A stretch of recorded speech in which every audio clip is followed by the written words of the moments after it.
Kisah tangisan di balik pintu hotel. Malam itu, udara di kota kecil itu begitu dingin. Langit tampak muram, awan kelabu bergelayut rendah, dan hujan rintik-rintik turun dengan ritme yang lambat. Jalanan terlihat sepi.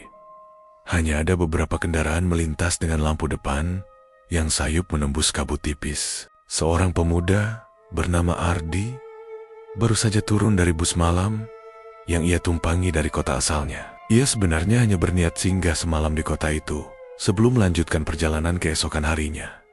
Namun, rencananya sedikit berantakan karena sebuah acara budaya di kota kecil itu hampir semua penginapan penuh. Dari terminal hingga ke pusat kota, Ardi sudah mengetuk banyak pintu, bertanya di resepsionis. Namun jawabannya sama, maaf, kamar sudah penuh. Jam menunjukkan pukul 11 malam. Ketika langkah Ardi semakin gontai, ransel di punggungnya terasa semakin berat. Bukan hanya karena isinya, melainkan karena rasa lelah. Ia bergumam lirih. Kalau terus jalan bisi-bisa, ia harus tidur di emperan. Namun di ujung jalan, di balik keremangan lampu jalan yang redup, Ardi melihat sebuah bangunan tua dengan papan nama usang. Tulisan di papan itu nyaris hilang dimakan waktu. Beberapa hurufnya sudah pudar. Dari cahaya lampu neon yang berkedip-kedip samar, Ardi masih bisa membaca Hotel Cendana.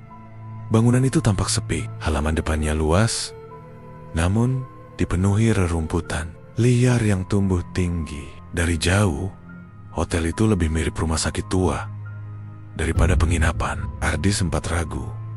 Nalurinya memberi peringatan samar bahwa ada yang janggal dari tempat itu. Tapi tubuhnya sudah menolak untuk melanjutkan pencarian. Ya sudahlah, asal ada tempat tidur buat rebahan. Cukup, pikirnya. Dengan langkah berat, ia mendorong pintu kaca berdebu yang berderit ketika dibuka. Begitu masuk, aroma apek langsung menyergap hidungnya. Lobi hotel redup dengan beberapa kursi rotan tua yang anyamannya sudah rusak. Lantai marmer retak di beberapa bagian. Debu menumpuk di sudut-sudut ruangan. Di balik meja resepsionis duduk seorang pria tua berwajah pucat. Ia mengenakan seragam lusuh berwarna coklat lengkap dengan name tag berkarat. Rambutnya tipis, sisirannya rapi meski berminyak. Senyumnya kaku, seperti senyum yang sudah lama tidak digunakan. "Selamat malam," sapa pria itu dengan suara serak. Ardi mengangguk kecil dan bertanya, "Apakah masih ada kamar kosong?" Pria tua itu menatapnya lama sekali. Terlalu lama untuk ukuran sebuah pertanyaan sederhana. Sorot matanya membuat Ardi merasa seperti sedang ditimbang-timbang. Dinilai apakah pantas atau tidak untuk diterima. Akhirnya pria itu menjawab pelan, "Ada. Kebetulan ada satu kamar kosong." Ardi sedikit lega. "Syukurlah. Berapa?" "Semalam, Pak." Pria itu menyebut harga yang tidak mahal, hanya 100.000 rupiah. Ardi langsung mengangguk dan membayar. Tanpa banyak bicara lagi, pria itu menyodorkan kunci kamar dengan gantungan logam besar. Nomornya ke-26, naik ke lantai 2, lorong paling ujung. Katanya datar. Ardi mengucapkan terima kasih, lalu melangkah ke arah tangga kayu yang tampak rapuh. Tangga itu berderit keras setiap kali diinjak. Suaranya bergema sampai ke dinding-dinding, membuat bulu kuduk Ardi sedikit meremang. Di lantai 2, suasana lebih sunyi. Lampu-lampu kuning temara menggantung dengan nyala redup. Lorong panjang terbentang, kanan kiri dipenuhi pintu kamar yang catnya mengelupas. Beberapa nomor kamar nyaris tak terbaca. Ardi berjalan pelan, matanya menelusuri tiap pintu. Anehnya, hampir semua kamar tampak tertutup rapat dan sepi. Tidak ada tanda-tanda tamu lain. Padahal tadi pria resepsionis bilang hanya ada satu kamar kosong. Kalau begitu, seharusnya kamar lain terisi, bukan? Lorong terasa dingin. Semakin jauh ia melangkah, semakin ia merasa seperti sedang masuk ke perut bangunan yang asing. Akhirnya ia tiba di pintu paling ujung. Nomornya tertera samar, ke-26. Dengan sedikit tenaga, ia memutar kunci tua itu. Suara kunci berderit, pintu terbuka, dengan engsel yang menjerit panjang. Aroma lembab bercampur debu langsung menyeruak. Kamar itu sederhana. Sebuah ranjang tua dengan sprei putih kekuningan, meja kecil di samping ranjang, lemari kayu tinggi di sudut, dan jendela besar dengan tirai lusuh yang menutupi pandangan keluar. Ardi meletakkan ranselnya di atas meja, lalu merebahkan diri di ranjang. Kasurnya empuk, meski ada bunyi pegas tua yang berdecit. Namun, semakin lama ia berbaring, semakin ia merasa kamar itu aneh. Sunyi, terlalu sunyi. Ia bisa mendengar detak jantungnya sendiri. Bahkan, ia merasa ada semacam getaran halus di udara, seperti ada yang mengawasi dari sudut gelap kamar. Ardi menepis pikiran itu. Mungkin cuma sugesti. Aku capek banget, makanya halu. Ayah menarik selimut, memejamkan mata, dan mencoba tidur. Sekitar tengah malam, Ardi terbangun. Ia tidak tahu kenapa matanya terbuka, menatap lenggit-lenggit kamar yang suram. Udara di dalam kamar terasa lebih dingin daripada sebelumnya, menusuk tulang. Dan saat itulah ia mendengarnya. Tok, tok, tok. 3 ketukan pelan di pintu kamarnya. Ardi menahan napas. Matanya langsung tertuju ke arah pintu. Mungkin tamu lain salah kamar, pikirnya mencoba tenang. Tapi lorong tadi sangat sepi. Dan jam berapa sekarang? Hampir jam 1 pagi. Siapa yang akan mengetuk pintu tamu lain di jam segini? Ketukan itu terdengar lagi, lebih keras. Tok, tok, tok. Ardi duduk di ranjang, menajamkan telinga. Ia berusaha bicara dengan suara mantap. Siapa? Hening. Tidak ada jawaban. Ia menelan ludah, lalu berjalan pelan mendekati pintu. Langkahnya terasa berat, seakan lantai menahan kakinya. Tangannya terulur ke gagang pintu, tapi berhenti tepat sebelum menyentuhnya. Karena dari balik celah pintu, ia melihat sesuatu bayangan koki. Seseorang berdiri di depan pintu kamarnya. Diam, tidak bergerak. Ardi terpaku. Bulu kuduknya berdiri. Rasanya jantungnya berhenti berdetak untuk sesaat. Ia mundur perlahan, menjauh dari pintu. Tapi bayangan kaki itu tidak bergerak sedikit pun, masih menunggu di sana. Sampai akhirnya, tok, tok, tok. Ketukan ketiga kali terdengar. Kali ini lebih berat. Ardi merapatkan tubuhnya ke dinding, berusaha menenangkan napas. Ia menatap pintu dengan mata melebar. Jari-jarinya bergetar, dan ketika ia mengira ketukan itu akan berhenti, ia mendengar sesuatu yang lebih menyeramkan. Sebuah suara berbisik pelan dari balik pintu. Suara itu memanggil namanya, Ardi. Ardi berdiri terpaku di dalam kamar itu. Suara bisikan dari balik pintu masih terngiang di telinganya. Pelan, namun jelas memanggil namanya. Ia yakin, ia tidak salah dengar. Itu bukan halusinasi. Ada seseorang atau sesuatu di balik pintu kamar nomor 26. Tepat di depannya. Peluh dingin mulai mengalir di pelipisnya. Tangannya gemetar, tubuhnya terasa lemas. Akalnya berusaha mencari penjelasan. Mungkin resepsionis tadi tahu namanya dari kartu identitas yang ia tunjukkan saat mendaftar. Mungkin ini ulah iseng seseorang. Tapi siapa? Hotel itu begitu sepi. Bahkan tidak melihat tamu lain sejak masuk tadi malam. Bayangan kaki di bawah pintu masih terlihat berdiri tegak, tidak bergeming sedikit pun. Ardi meraih kursi kecil di sudut kamar, menyeretnya perlahan dengan suara berderit, lalu duduk menunggu. Ia tidak berani mendekat ke pintu lagi. Detik demi detik berlalu, bayangan itu masih ada, hening, sampai akhirnya, tanpa ketukan lagi, bayangan itu menghilang begitu saja, seperti menguap ke udara. Ardi menahan napas, menunggu. Ia memiringkan kepala, mencoba mendengar langkah kaki di luar. Tidak ada apa-apa. Sunyi. Dengan hati-hati ia bangkit, menempelkan telinga ke pintu. Tidak ada suara. Ia memberanikan diri mengintip lewat lubang kunci, Gelap, hanya lorong panjang dengan cahaya lampu temaram. Tidak ada siapapun. Di sana, Ardi mundur, mencoba meyakinkan dirinya bahwa semua itu hanya permainan pikirannya yang lelah. Ia kembali ke ranjang, menarik selimut, meski matanya enggan terpejam. Setiap detik terasa panjang. Lalu, perlahan, rasa kantuk datang juga, menenggelamkannya ke dalam tidur yang gelisah. Namun tidurnya tidak tenang. Ia bermimpi aneh. Dalam mimpinya, ia berdiri di lorong hotel yang panjang dan sepi. Lampu-lampu di langit-langit berkelip satu persatu, padam, hingga menyisakan kegelapan. Dari ujung lorong, seseorang berjalan ke arahnya. Tubuhnya tinggi, langkahnya lambat, namun wajahnya tertutup. Setiap kali Ardi mencoba mendekat, sosok itu justru semakin jauh, seakan tidak pernah bisa terkejar. Sampai akhirnya, sosok itu berhenti, mendongak, dan dari mulutnya keluar bisikan, memanggil namanya.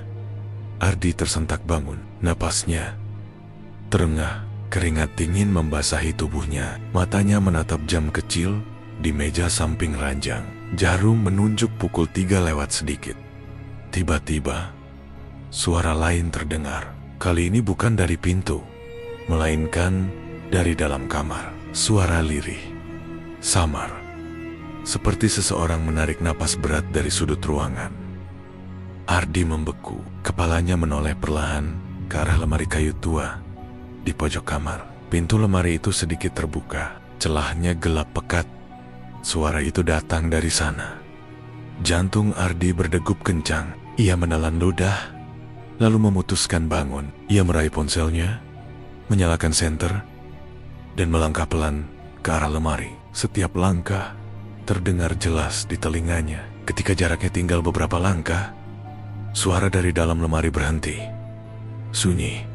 Tangannya gemetar ketika menyentuh gagang pintu lemari. Ia menariknya perlahan. Engselnya berdecit nyaring. Senter ponsel diarahkan ke dalam. Kosong. Hanya tumpukan sprei lusuh dan debu. Tidak ada apa-apa. Ardi menghela napas lega, meski tubuhnya masih kaku. Ia menutup kembali pintu lemari. Begitu ia berbalik hendak kembali ke ranjang, senter ponselnya menangkap sesuatu di cermin besar yang menempel di dinding dekat pintu. Refleksi dirinya, tapi ada yang salah. Wajahnya di cermin tampak pucat, matanya gelap, dan bibirnya bergerak sendiri tanpa suara. Mulut refleksinya berbisik, meski Ardi sama sekali tidak berbicara.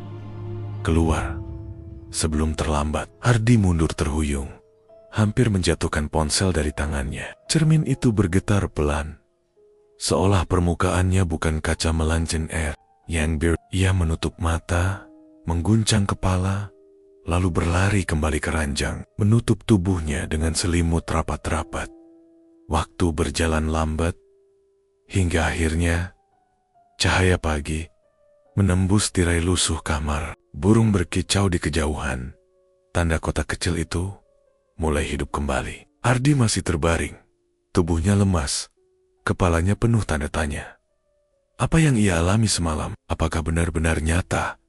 Atau hanya mimpi yang terlalu jelas? Ia mencoba menepis semuanya, meyakinkan dirinya bahwa semua itu hanya halusinasi akibat lelah. Namun, saat ia menurunkan selimut dan duduk di tepi ranjang, matanya tertuju pada pintu kamar.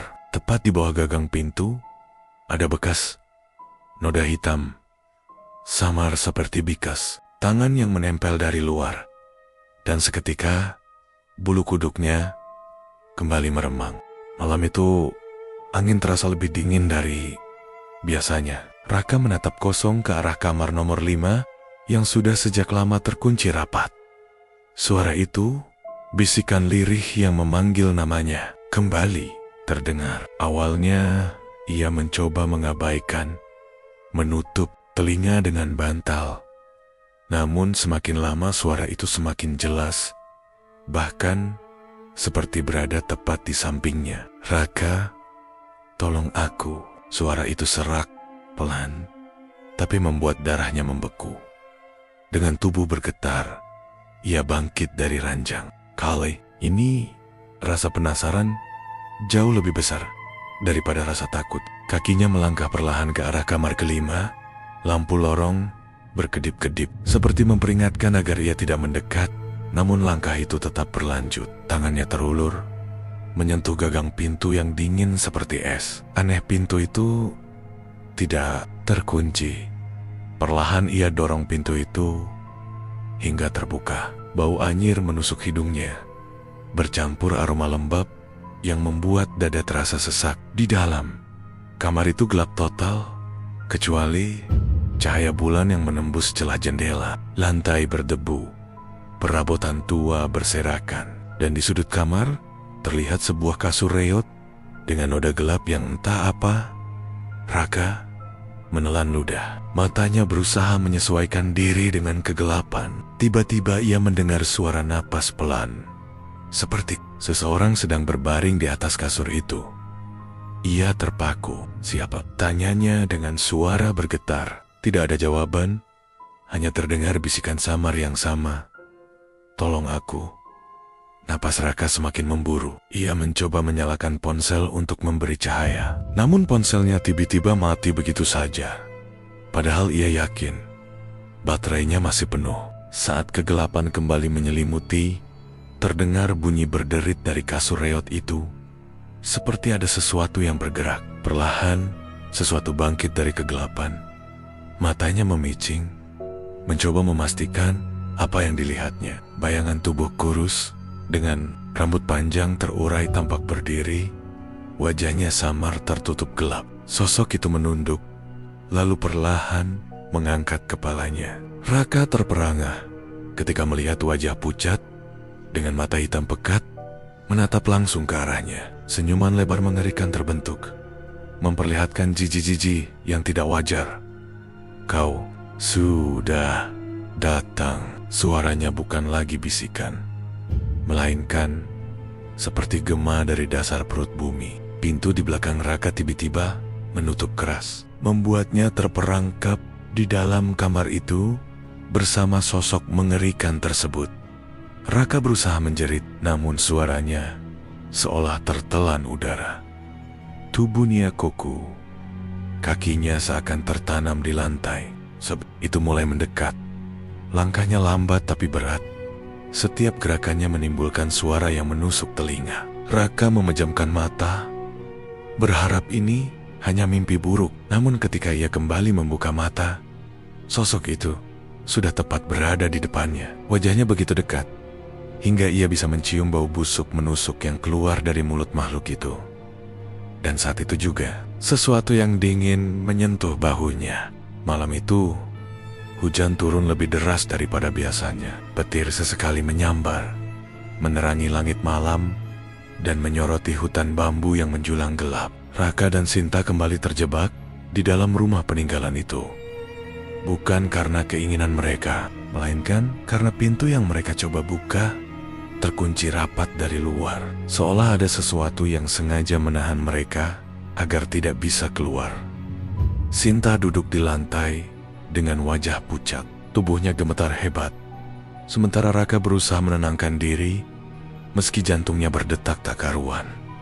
"Ini tidak mungkin, aku tadi jelas-jelas buka pintu," gumamnya sambil menendang pintu berkali-kali. Tapi tak ada hasil, hanya suara gema yang terdengar. Seakan rumah itu menelan bunyi dan mengembalikannya dengan bisikan samar. Ketika mereka berbalik, sosok itu muncul lagi. Perempuan bergaun putih dengan rambut kusut menutupi wajahnya berdiri di ujung lorong. Kali ini lebih dekat daripada sebelumnya. Suara tangis lirih keluar dari balik rambutnya, terdengar jelas bercampur dengan bunyi hujan. Namun, tangisan itu semakin lama berubah menjadi cekikikan serak yang membuat bulu kuduk mereka berdiri. Raka menarik tangan Sinta dan mengajaknya masuk ke salah satu kamar, menutup pintu dengan cepat. Namun ruangan itu justru terasa lebih menyesakkan. Bau anyir begitu kuat hingga membuat mereka hampir muntah. Saat Raka mencoba menyalakan senter, cahaya langsung menyorot ke sebuah ranjang usang di sudut kamar. Di atas ranjang itu, tampak boneka lusuh dengan mata pecah sebelah tubuhnya kotor, berlumuran noda hitam. Boneka itu tidak seharusnya ada di sana, tapi seakan sudah menunggu mereka. "Raka, boneka itu tadi nggak ada," bisik Sinta dengan suara bergetar. Belum sempat mereka bergerak, kepala boneka itu perlahan menoleh. Matanya yang pecah menatap ke arah mereka. Dari mulut kain yang robek, suara lirih keluar, menyerupai suara anak kecil yang berbisik, "Kembalikan dia, kembalikan dia." Raka langsung menendang boneka itu hingga jatuh ke lantai, tapi yang membuat mereka membeku adalah bunyi langkah kaki Kasil-Kasil yang berlari di sekitar ruangan. Padahal tak ada siapapun selain mereka. Sinta menutup telinganya, menangis ketakutan. Sementara Raka mencoba bertahan agar tetap waras. Lalu, dari balik jendela yang pecah, kilatan petir kembali menyambar. Dan untuk sepersekian detik, Raka melihat bayangan anak kecil dengan wajah hancur, berlumuran darah, sedang berdiri di luar, menempelkan tangannya di kaca, menatap mereka. Dan saat kilatan itu meredup, anak itu sudah berada di dalam kamar bersama mereka. Dengan suara serak yang mengerikan, anak itu berbisik, "Kalau kalian tidak pergi sekarang, kalian akan tinggal di sini selamanya." Raka menarik Sinta keluar kamar. Meski pintu semula terkunci, entah bagaimana tiba-tiba bisa terbuka. Mereka berlari sekuat tenaga, menyusuri lorong yang semakin panjang dan gelap. Seakan rumah itu berubah bentuk, membuat mereka semakin tersesat di dalamnya. Di belakang mereka, suara langkah-langkah kecil semakin dekat, disertai tangisan dan tawa yang bergantian menjerat telinga mereka. Raka tahu, mereka hanya punya satu pilihan, menemukan jalan keluar sebelum fajar datang. Karena kalau tidak, mungkin rumah itu akan menelan mereka hidup-hidup. Malam itu, udara begitu berat, seolah setiap helaan nafas dipaksa melewati kabut tak kasat mata. Surti duduk di ruang tamu rumahnya yang kini hanya disinari lampu minyak kecil. Matanya sayu, wajahnya pucat, tubuhnya kurus. Namun yang paling mengganggu adalah tatapan kosongnya yang kadang tiba-tiba menoleh ke sudut gelap ruangan, seperti ada sesuatu di sana yang hanya ia bisa lihat. Sejak surat hitam itu muncul kembali di bawah bantal, meski sudah dibakar berkali-kali, hidup Surti berubah. Ia tidak lagi bisa tidur nyenyak. Setiap kali terlelap, ia selalu bermimpi berada di sebuah kuburan gelap dengan suara bisikan orang-orang yang tak terlihat. Suara-suara itu memanggil namanya, tertawa lirih, kadang menangis, kadang berteriak begitu keras hingga ia terbangun sambil menjerit. Beberapa tetangga sudah mulai menjauh. Mereka bilang rumah Surti kini terasa berat. Hawa dingin menyelimuti, bahkan di siang hari ada yang bersumpah melihat bayangan perempuan tanpa wajah berdiri di jendela kamar Surti tengah malam. Padahal lampu kamarnya sudah padam. Bahkan anak-anak kecil tidak lagi berani lewat depan rumahnya. Puncaknya terjadi ketika malam Jumat Kliwon. Saat itu, Surti mendengar suara langkah kaki di dalam rumahnya. Bukan satu, melainkan banyak. Ia tahu ia tinggal sendiri, namun suara itu jelas terdengar, seperti orang-orang berjalan berkeliling di ruang tamu dan dapur. Ia mencoba membaca doa, tapi mulutnya kaku, tak bisa mengucapkan sepatah kata pun. Tiba-tiba pintu kamarnya berderit terbuka dengan sendirinya. Di ambang pintu, ia melihat sosok bayangan hitam tinggi menjulang. Tubuhnya kurus kering, seperti arang terbakar, dengan mata merah menyala.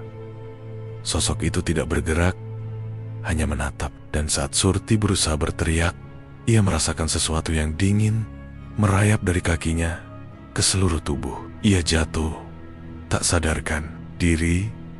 Keesokan harinya, tetangga menemukannya tergeletak di lantai kamar. Anehnya, di bawah bantal Surti kembali ada surat hitam itu, utuh, seolah tidak pernah tersentuh api. Tulisan di dalamnya berubah, bukan lagi ancaman, melainkan sebuah kalimat singkat kau sudah menjadi milik kami. Setelah hari itu, Surti tidak pernah benar-benar kembali seperti dulu.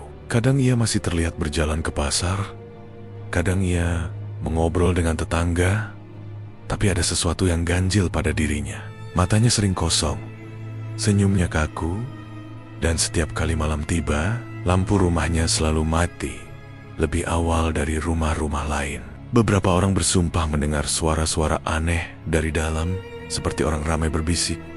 Padahal hanya Surti seorang diri di sana. Anehnya, surat hitam itu tidak lagi muncul di bawah bantal. Namun sebagian orang percaya surat itu sudah tidak perlu ada, karena roh-roh yang mengirimkannya kini telah menetap di rumah itu. Dan sejak malam itu, rumah Surti menjadi tempat yang dihindari orang-orang. Meski Surti masih hidup, ia seperti hanya jasad yang berjalan bayangan dari dirinya yang dulu. Sementara di malam-malam tertentu, ketika angin berhembus kencang, beberapa tetangga masih mendengar suara bisikan lirih dari rumah itu. Bisikan yang selalu sama, berulang-ulang. Kau milik kami, milik kami, kau milik kami. Dan cerita pun tamat.